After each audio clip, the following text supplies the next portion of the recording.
con el auspicio del Grupo Digama.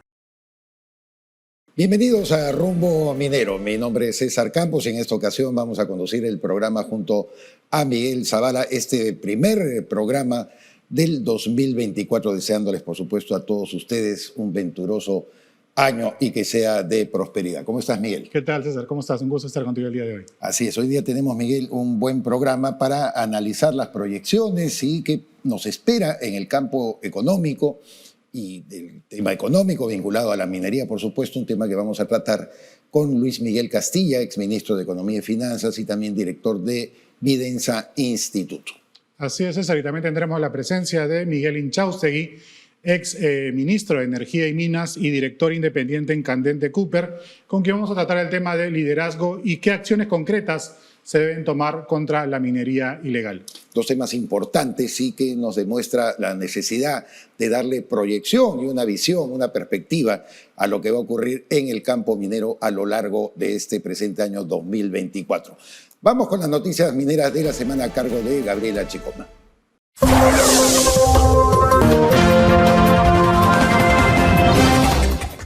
Gracias, Jorge. Estas son las principales noticias mineras de la semana. Tras culminar con su último programa de definición y expansión de su proyecto Ayahuilca-Pasco, de su propiedad al 100%, Tinca Resources anunció que espera incorporar una actualización de los recursos minerales y una evaluación económica de una posible estrategia minera futura para la zona de zinc y plata. Además, señaló que tiene como objetivo un escenario de procesamiento de la zona de estaño por primera vez. Durante los últimos meses, la conflictividad social relacionada a la minería ha registrado un incremento constante, superando los 220 casos. Esta cifra marca el índice más elevado en los últimos 7 años, según el informe Observatorio de Conflictos Mineros en el Perú, presentado por las instituciones Cooperación Crufides y Fedepaz, apuntó que estos conflictos responden a la categoría de socioambiental más del 60% y de este tipo de conflictos el 67% están vinculados con la minería. Chacana Copper Corp completó el primer tramo de su locación privada por ingresos brutos de hasta $612.033, aproximadamente $821.659 canadienses. La compañía pretende utilizar los recursos para ejecutar 2.400 metros de perforación de exploración y avance del descubrimiento de cobre, oro, plata de alta ley de la compañía en el proyecto Soledad, ubicado en la región Ancash de Perú. Gracias a Gabriela Chicoma por las principales noticias mineras de la semana. Tal como lo habíamos anunciado, ya se encuentra en los estudios de Rumbo Minero el exministro de Economía y Finanzas, Luis Miguel Castilla, director también de Vidensa Instituto, para hablar acerca de la minería en este nuevo año 2024, cómo se proyecta según todos los análisis y perspectivas que se han trazado. Miguel, como siempre, importante tenerte aquí en nuestros estudios y gracias por aceptar la invitación. Gracias, César. Feliz año.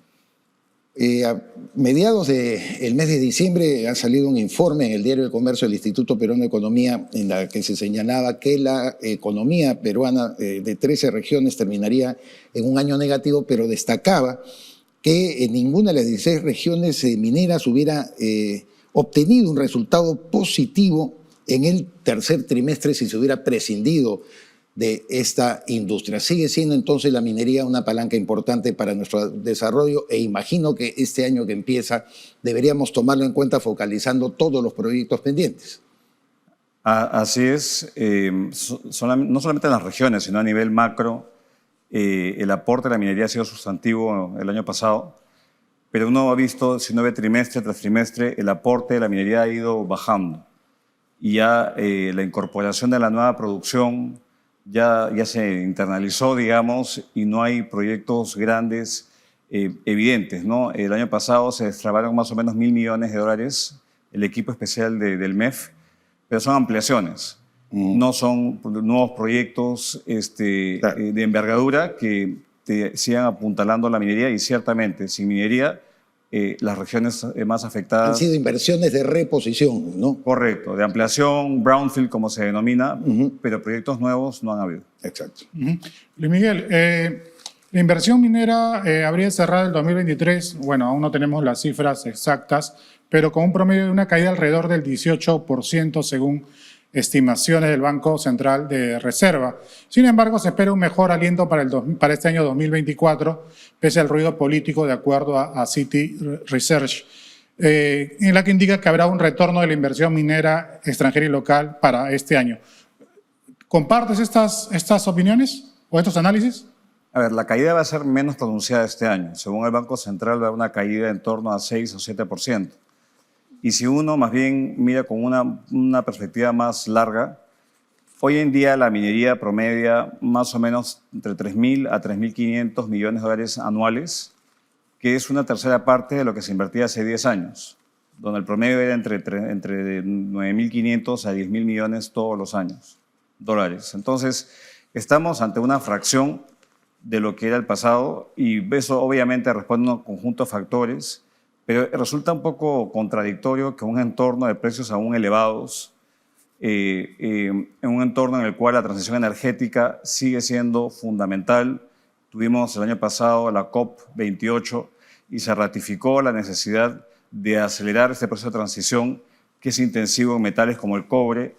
No tengamos proyectos ni el nivel de diligencia. Mucho se ha prometido de simplificar los trámites engorrosos, la ventanilla única, pero lamentablemente han sido puras palabras que han caído en saco roto, pues no se ha implementado mucho y lo que se anuncia para este año hay una gran interrogante respecto a la capacidad de cumplir las promesas. Yo creo que el gobierno tiene aún un gran déficit de credibilidad y lo que dicen el ministro, el primer ministro, finalmente, digamos, no se ve gran movimiento.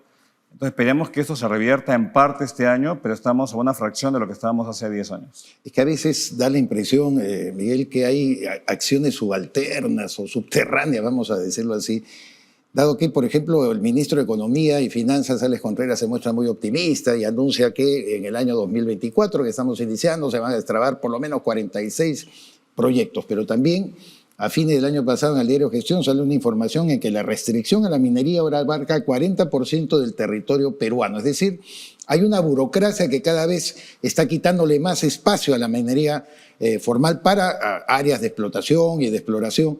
Y sin embargo, hay una estadística terrible. Solamente 20 millones de hectáreas están formalizadas, mientras que 25 millones se reparten entre los ilegales y los informales. Entonces, tú observas quizás la misma, o tienes la misma visión que estoy enunciando, de que hay algo que no está funcionando pese a estos anuncios grandilocuentes de las autoridades.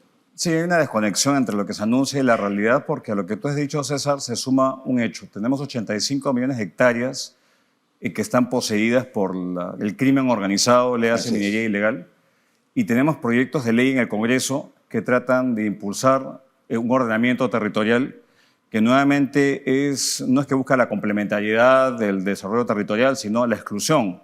Es crear zonas de exclusión y por excepción permitir la actividad extractiva. Entonces, si eso es lo que prevalece, la minería ilegal y una agenda más ideológica de conservacionista, de no aprovechar y crear las condiciones para que la minería crezca a buenas tasas, vamos a estar condenados. Yo creo que si hay una gran lección que dejó el año 23, es que la minería es fundamental para el crecimiento del país.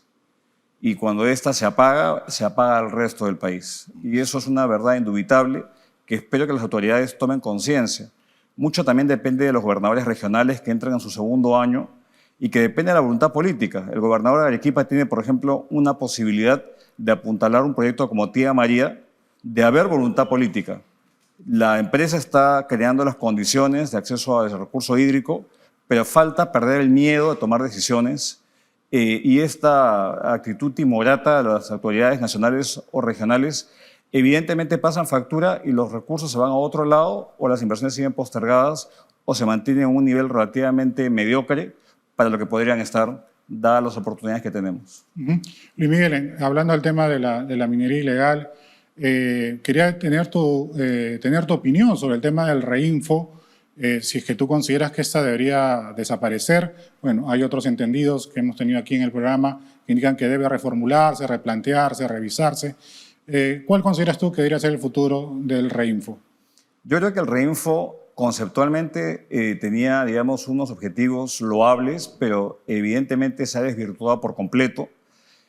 porque le ha dado un manto de legalidad para que muchos operen, compren explosivos y sin cumplir los requisitos mínimos. Hay una serie de requisitos para mantener esos registros vigentes.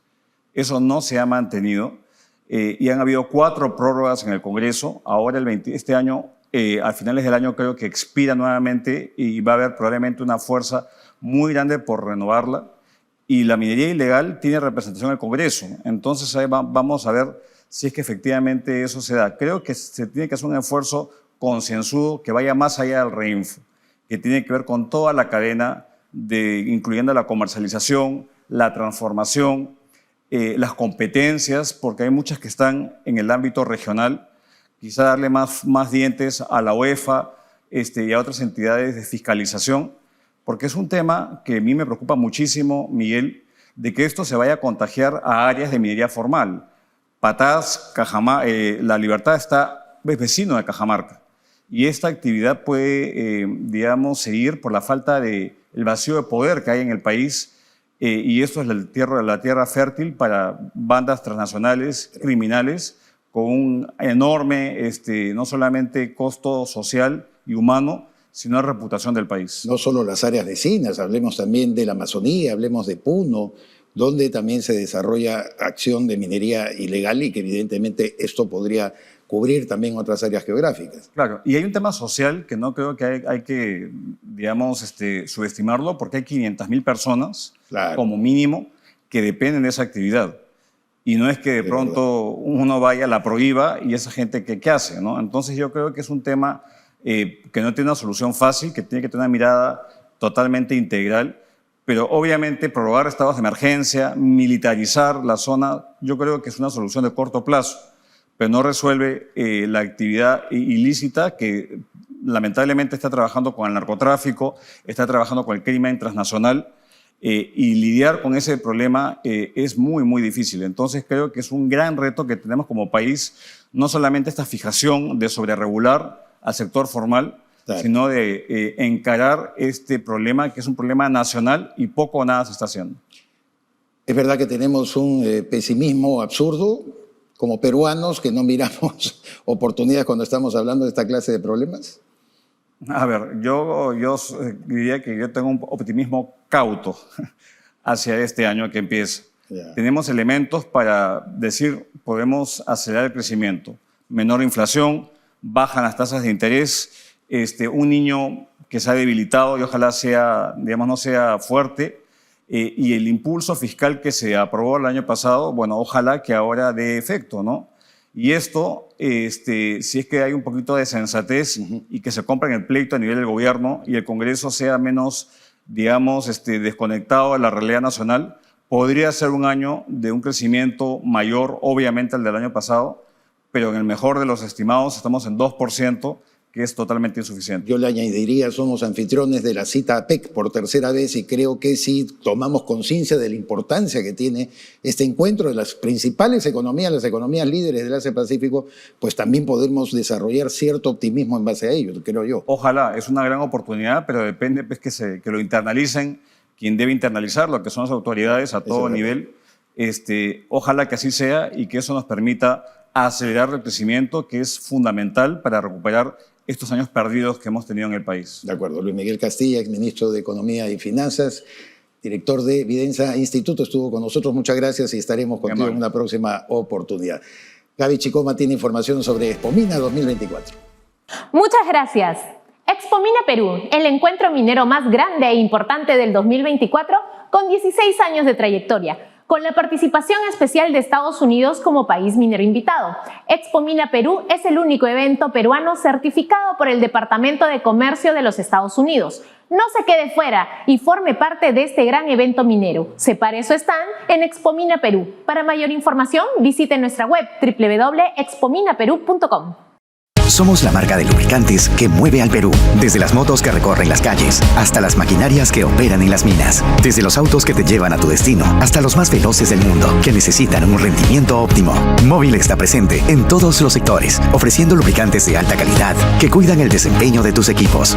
Porque tu motor necesita el mejor aliado para estar en las mejores condiciones. Móvil, el lubricante número 1 del Perú. Cotecna is a world-leading testing, inspection, and certification company. Our network of experts provides a range of supply chain services across 5 key industries. In metals and minerals, we enable better efficiencies in the mining, storage, and trade of commodities, from producer to end user. Protecna. Trust for a moving world. Ingresamos a nuestro bloque internacional American Mining, siempre enlazado desde Wall Street, Nueva York, con José González, quien es editor de la sección internacional de la revista Rumbo Minero, y como siempre le damos la más cordial bienvenida. ¿Cómo estás, José? Y un feliz y venturoso 2024. Muy bien, César, igualmente. Un gran año en este que ya iniciamos. Efectivamente, y el que ha fenecido, José, ha sido un año muy complejo para la minería metálica, dado que mientras que por un lado se plasmaba, se afianzaba la idea de la descarbonización de la generación de energía, y esto se vio reflejado en los acuerdos del COP28. Sin embargo, por otro lado, no se ha visto un incremento en la cotización de los metales. ¿Qué nos espera para el año 2024 en la industria? Es correcto, César. Según JP Morgan, el 2024 será un año de convicción disminuida, ya que el PIB global se desaceleraría por debajo del potencial del 2% en la primera mitad del año, y la inflación subyacente se mantendría estable en 3% en los Estados Unidos, generando que los bancos centrales mantengan políticas monetarias restrictivas. Se espera que las tasas podrían bajar, pero sigue siendo una expectativa al 50% de probabilidades, lo que haría que los márgenes de beneficio se compriman y las condiciones financieras sigan siendo duras.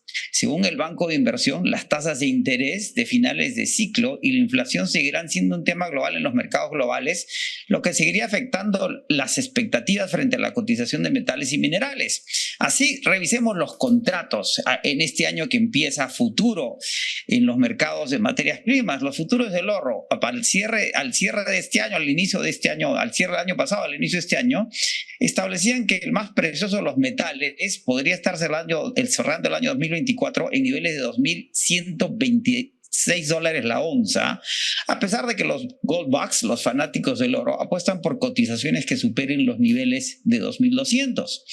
En el caso del cobre, los contratos a futuro en este año que empieza cotizan a $3.9 la libra. Sin embargo, los analistas proyectan que las cotizaciones podrían superiores a los $4.5 la libra para el 2024 y superiores a los $5 la libra para el próximo año, en virtud de incrementos sustanciales en la capacidad de fundido y refinación de cobre, particularmente en la India, que harían evidente el esperado déficit entre oferta y demanda del metal, que es más o menos inevitable en función de los acuerdos establecidos en la COP28. En el caso litio, los contratos a futuro del Chicago Mercantile Exchange abren el año con cotizaciones básicamente planas con relación al 2023. Todavía no hemos visto y tomarán cierto tiempo ver la demanda masiva de automóviles eléctricos que se esperan en los Estados Unidos y Europa. En todo caso, las perspectivas de los traders, que son los operadores de los mercados financieros, difieren de los analistas, que argumentan condiciones estructurales vis-a-vis el sentimiento frente a dinámicas económicas globales que suelen reflejar la perspectiva de estos operadores. Será en todo caso, César, un año de retos para la minería global. Correcto. José, por otro lado, el petróleo, que debió romper récords históricos en el 2023 y que cerró el año con cotizaciones bastante modestas, tomando en cuenta los riesgos geopolíticos que persisten a nivel global. ¿Será capaz de recuperar cotizaciones a futuro en este 2024?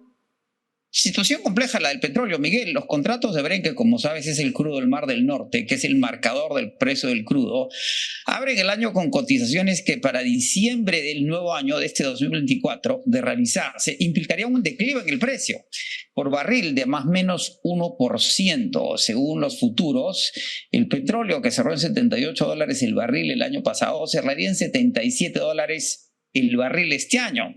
El crudo se vería afectado por las mismas variables económicas que afectan la percepción en las cotizaciones de metales y minerales, con el agravante que en los Estados Unidos, en función de la reactivación del fracking, el petróleo de esquisto ya es superior al de Arabia Saudita o Rusia. Estados Unidos abre el año produciendo más de 13 millones de barriles de petróleo al día. En el caso del crudo también hay un disenso entre traders y stakeholders, quienes tienen compromisos y están directamente involucrados en la producción petrolera. La Agencia Internacional de Energía y la OPEP mencionan que la demanda podría crecer este año entre 1.1 millones de barriles diarios y 2.2 millones de barriles diarios, lo que mejoraría las cotizaciones hacia fines de año. En el aspecto corporativo en relación al petróleo, las adquisiciones durante el año pasado de Occidental Petroleum y Crown Rock y ExxonMobil y Pioneer Natural Resources, además de la anunciada de Chevron y Hess, indican que la consolidación de productores convencionales con productores de fracking apuntan a que hay una cotización corporativa. Se van a necesitar economías de escala para que las compañías petroleras sigan realizando ganancias importantes en la medida que los mercados esperan, independiente de todas esas dinámicas, que los precios del petróleo se mantengan estables. Es una buena noticia para los consumidores, no necesariamente para las compañías petroleras ni para los países que dependen del ingreso petrolero. José, muchas gracias como siempre por estas proyecciones y además las mismas que las vamos a seguir a lo largo del año 2024. Estaremos enlazados la siguiente semana. Encantado. Fue José González, como ustedes saben, editor internacional de la revista Rumbo Minero, que ustedes observan aquí en mis manos, sale cada 45 días, pero usted puede acceder directamente a través del internet en la www.rumbominero.com y la descarga de manera absolutamente gratuita. Los comentarios de José González, análisis, proyecciones de todo lo que se viene en el campo minero durante el año 2024 la va a encontrar en la única revista especializada que le brinda una gran información. Activos Mineros AMSAC es una empresa pública peruana con un gran propósito: devolver vida al planeta. Así, estamos dedicados a contribuir al desarrollo sostenible del país a través de la remediación ambiental minera. En AMSAC, recuperamos los espacios afectados por pasivos mineros de alto y muy alto riesgo, que están en situación de abandono o en los cuales el Estado no ha identificado a los responsables. En esta línea de trabajo, hoy estamos presentes en 11 regiones del Perú, con una cartera de 65 proyectos de remediación, los cuales se ubican en diversas fases. La promoción de la inversión privada. En AMSAC representamos al Estado peruano como contraparte de los contratos de transferencia de importantes proyectos mineros. Y además, supervisamos el cumplimiento de los compromisos y obligaciones que forman parte de dichos procesos. Hoy somos líderes en sistema de gestión empresarial, dentro de las 35 empresas de la corporación FONAFE, al contar con las certificaciones ISO 9001 en gestión de calidad, ISO 14001 en gestión ambiental, ISO 37001 en gestión antisoborno e ISO 45001 en gestión de salud y seguridad en el trabajo. En AMSAC, la sostenibilidad y el cuidado del planeta son nuestro ADN y por ello nos llena de orgullo contribuir a crear un mundo mejor a través de la recuperación del aire, agua, suelos y ecosistemas impactados por pasivos mineros. Y así, aportar a 10 de los 17 Objetivos de Desarrollo Sostenible al 2030. Devolver vida al planeta es más que una simple frase para nosotros. Es la guía de nuestro accionar diario, con el cual impactamos positivamente en la vida de miles de peruanos y peruanas, y a través de ellos, en nuestro país. Bien, tal como lo habíamos anunciado, se encuentra con nosotros Miguel Inchaustegui. Como ustedes saben, él fue ministro de Energía y Minas y actualmente es director independiente en Candente Cooper. Con Miguel vamos a tratar el tema de liderazgo y acciones concretas contra la minería ilegal. Te damos la más cordial bienvenida, Miguel. Muchas gracias y un venturoso año 2024. Muchas gracias por la invitación. Miguel, en el Congreso de la República, ante ese cierre tormentoso que tuvo y muy rápido, no se ha reparado en que existen 3 proyectos de ley que pretenden ampliar el registro integral de formalización minera, el famoso REINFO, que tanta controversia ha traído porque para muchos analistas ha fracasado en su conjunto, es decir, en el propósito que se había trazado de poder formalizar a una gran cantidad de mineros informales. ¿Cómo consideras que se debe caminar en ese terreno? ¿Vale la pena ampliarlo? ¿Hay que revisar el REINFO? ¿Qué propones tú? Yo lo que estamos viendo es que se necesita no ampliar el Reinfo, sino promover un diálogo para poder mejorar la minería artesanal, ¿no? Yo creo que cuanto más se pueda formalizar a la minería artesanal, la minería ilegal se va a reducir, ¿no? Existe una política de la MAPE que se trabajó en marzo del 2021 y concluyó en noviembre del 2022, que fue un esfuerzo multiactor y que de alguna forma ahí proponen varias iniciativas, una nueva ley de la minería artesanal, por ejemplo, en donde plantea la asociatividad entre mineros artesanales, plantea que mejorar el convenio con los titulares de la concesión, con los mineros artesanales, y de alguna forma en el tema del Reinfo es muy claro, o sea, existe la información de que hay 88.000 inscritos en Reinfo, de los cuales el 80%, 70.000, están suspendidos, y no necesariamente porque les falte algunos temas, sino porque no quieren cumplir con los temas ambientales y de permisos que se necesitan, que son mínimos, y que obviamente ahí es donde se está camuflando la minería ilegal. Entonces yo creo que en el Reinfo no es ampliar el plazo, sino es acotarlo, aprobar esta ley nueva de la formalización minera y esos 70.000 eliminarlos, ¿no? Porque realmente solamente el 20% del Reinfo es que realmente quiere formalizarse. El resto está lamentablemente usando ese mecanismo para poder los ilegales trabajar de esa forma, entre comillas, en vías de formalización, pero todos sabemos que no hay ninguna intención de formalizarse, ¿no? Miguel, si bien sabemos que hay bandas criminales detrás de todos estos ataques a operaciones mineras vinculadas al tema de la extracción del oro, ¿cabría la posibilidad que debido a la importancia que tiene para el mercado internacional el cobre, se pueda ver también amenazado esto de repente futuros ataques, también operaciones que tengan que ver ligadas a la extracción del cobre? Sí, lamentablemente los ataques que han habido en diciembre, ¿no? En Poderosa, después la semana siguiente lo que pasó en Poderosa hubo un ataque en Puno, son de oro, pero también hay mineros artesanales o ilegales de cobre, ¿no? Entonces, y porque el precio del cobre está subiendo, yo creo que ahí lo que deberíamos atacar es, esto tiene que ser parte de una cruzada. Esto no es solamente un tema del Ministerio de Energía y Minas, se tiene que convocar a varios ministerios y definir un plan de corto, mediano y largo plazo, con objetivos claros y que sean medibles, ¿no? Yo recuerdo que en el 2019 se lanzó el Plan Mercurio, por ejemplo, para erradicar a los mineros ilegales de La Pampa. Se invirtió, pero lamentablemente con el gobierno de Castillo eso se redujo a nada, ¿no? Entonces yo creo que el tema de la minería ilegal es un tema que se tiene que trabajar con varios sectores, inclusive el sector privado, y definir un objetivo de mediano y largo plazo, ¿no? El año pasado, Miguel, el Ministerio de Energía y Minas se promulga el decreto 028-2023, que está referido sobre todo a la simplificación de ciertos trámites y ayudar también al adecuado uso del agua en la etapa de la exploración. ¿Crees que realmente la norma está bien dada, favorecerá la exploración minera con este nuevo marco legal?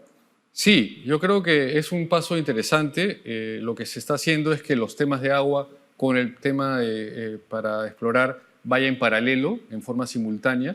Creo que es una iniciativa interesante. De acuerdo a lo que dijo el ministro, esto también iba de la mano con la ventanilla única virtual, que era para el tema de exploración. Lo que yo recomendaría es un poquito más de sentido de urgencia, porque se necesitan más iniciativas como esas para promover que la exploración sea más rápida y para que los proyectos puedan avanzar de una forma... Lo importante es que detectaron bien, ¿no es cierto?, un ángulo que era necesario abordar bajo este nuevo marco legal, ¿no? Sí, exacto. Y yo creo que ahí el esfuerzo hay que reconocerlo, porque lo que busca es el Ministerio trabajar en paralelo con el ANA para que estos permisos puedan salir en un tiempo más óptimo, ¿no? Miguel, siguiendo por la línea del tema de la exploración, las últimas semanas han aparecido casos de oposición social a la exploración minera avalados en algunos casos por autoridades locales, a pesar que existe autorización de los gobiernos regionales, como es el caso de Loreto, que anunció que rechazará los pedidos de autorización para la exploración minera en la cuenca del río Nanay, pese a que el INGEMET ha otorgado concesión de 1.000 hectáreas para desarrollar la actividad aurífera en la zona. La semana pasada tuvimos al ingeniero Rómulo Mucho aquí en el programa, en el último programa del año, y él nos manifestó que no estaba de acuerdo en que se desarrolle exploración minera en la selva. ¿Cuál es tu opinión al respecto? ¿Es posible desarrollar minería en la selva? Bueno, en la selva hay muchos temas por proteger y por cuidar, pero yo creo que una exploración con todos los estándares ambientales y técnicos sí se puede hacer, ¿no?, en la selva.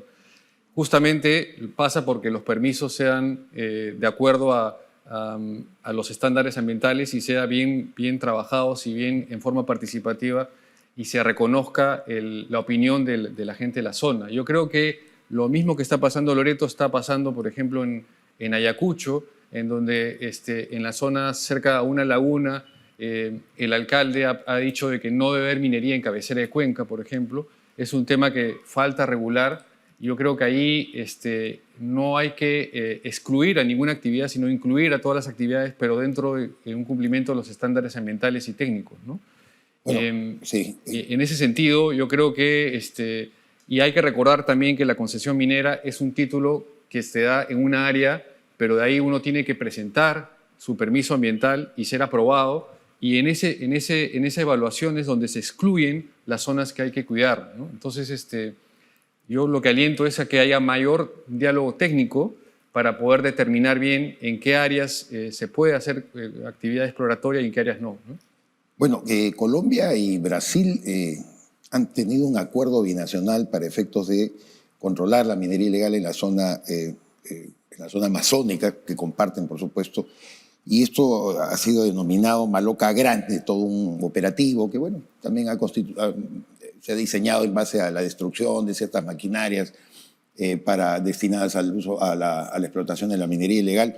Pero ¿tú consideras que nosotros, Perú, podríamos ingresar dentro de esa perspectiva? Porque ya un poco que se está globalizando una acción, digamos, en Sudamérica para combatir a la minería ilegal. ¿El Perú debería participar en esfuerzos de esta naturaleza, crees tú? Sí, de todas maneras. Yo creo que ahí hay que alzar la voz porque, de acuerdo a lo que dice el MEF, por ejemplo, el presupuesto que se tiene para el combate a la minería ilegal se ha reducido, ¿no? El 2019 fueron 119 millones de soles y ahora para el 2024 hay 88 millones de soles. Entonces, yo creo que deberíamos, como ese tipo de estrategias entre países, se debería trabajar. El Perú tiene problemas serios de minería ilegal con el Ecuador, con Colombia, con Brasil, ¿no? Entonces ahí yo creo que yo lo que sugiero es que se debata en un espacio multiactor, por ejemplo, como RIMAI, se pueda reflexionar en torno a cómo el gobierno puede tomar una acción más efectiva, incrementar el presupuesto, coordinar con los países vecinos para hacer un combate serio. Y nuevamente, yo creo que ahí no se trata simplemente de sacar y quemar los equipos, sino de poner unas bases militares y de promover a la minería artesanal que hay en esa zona, ¿no? Perfecto. Bueno, obviamente también el tema de Puno, con el tema de la salida del oro hacia Bolivia, también es un tema que preocupa bastante. ¿Cómo podemos también trabajar ese tema respecto al tema de Bolivia y la salida del oro de forma ilegal? Sí, bueno, ahí todos sabemos de que la producción del oro sale por Bolivia, porque Bolivia no tiene minas de oro y exporta más oro que Perú. En cierta medida se ha incrementado su exportación, ¿no? Yo creo que ahí lo que deberíamos plantear es una cruzada entre el gobierno con el sector privado para poder definir bien cómo combatir esta actividad, ¿no? Como ya lo he mencionado antes, acá se necesita tener un plan de corto, mediano y largo plazo, se necesita incrementar el presupuesto, es preocupante que en vez de incrementarse se reduzca. ¿Le interesa al gobierno de Bolivia hacer un tipo de acción? Bueno, parece que ahí todavía deberían coordinarse más y haber, justamente en estos gabinetes que hay entre los gobiernos ministeriales, debería tocarse ese tema con mayor profundidad, ¿no? No ha habido, no veo que haya un interés de parte del gobierno de Bolivia, y yo creo que independientemente de la posición del gobierno, si es de izquierda o derecha, esto es un tema ilegal, criminal, que debería combatirse entre todos los gobiernos, ¿no? Miguel, como siempre, muchas gracias por tus análisis y sobre todo también las propuestas, porque hay planteamientos en todo lo que has mencionado que deberíamos recoger y que lo vamos a probablemente debatir a lo largo del presente año. Te esperamos en una próxima oportunidad. Ok, muchas gracias. Miguel Inchaustegui, ex ministro de Energía y Minas y director independiente en Candente Cooper, estuvo con nosotros. Vamos con Gabriela Chicoma, que tiene información sobre Expomina 2024. Muchas gracias. Expomina Perú, del 11 al 13 de septiembre del 2024, será presidido por Luis Rivera, vicepresidente ejecutivo de Goldfields Las Américas, e integrado por un consejo consultivo de reconocidos líderes mineros que nos apoyarán a lograr una magnífica organización. Destaque su marca a través de los distintos auspicios que ofrecemos en Expomina Perú: oportunidad de networking, participación en actividades exclusivas, promoción en medios de comunicación, entre otros importantes beneficios. Para mayor información, visite nuestra web www.expominaperú.com. Somos una compañía global con más de 40 años de experiencia especializada en el diseño, fabricación y contratación de servicios de todos los productos Raise Boring para los sectores mineros, hidroeléctricos y de ingeniería civil. Nuestros productos son exportados a diferentes destinos del mundo. Tumi Raise Boring. Momento de presentar el segmento de la Bolsa de Trabajo Minero. Somos KSR Global, expertos en gestión de talento. En KSR creemos en el poder del talento. Contamos con 3 unidades de negocios diseñadas para atender de forma personalizada los objetivos de tu empresa, desde medianas y altas gerencias, jefaturas juniors, proyectos RPO y herramientas de evaluación. En KSR Global gestionamos talento, potenciamos empresas. ¿Buscas un aliado estratégico en gestión de talento? Estamos aquí para ayudarte.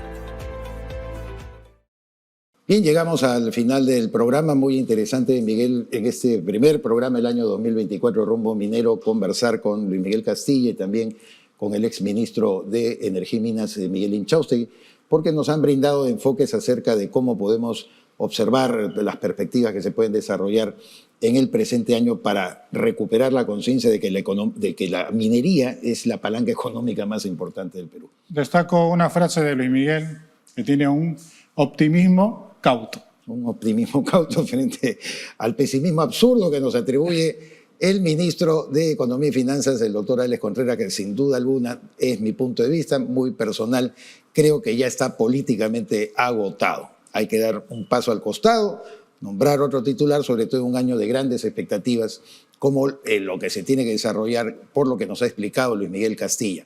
Hay un efecto rebote, hay un niño moderado, hay mejores tasas de interés, de tal manera que podría ser un buen año. Soy César Campos, junto con Miguel Zavala hemos estado a cargo de la conducción de Rumbo Minero. No se vaya porque ya viene Perú Construye.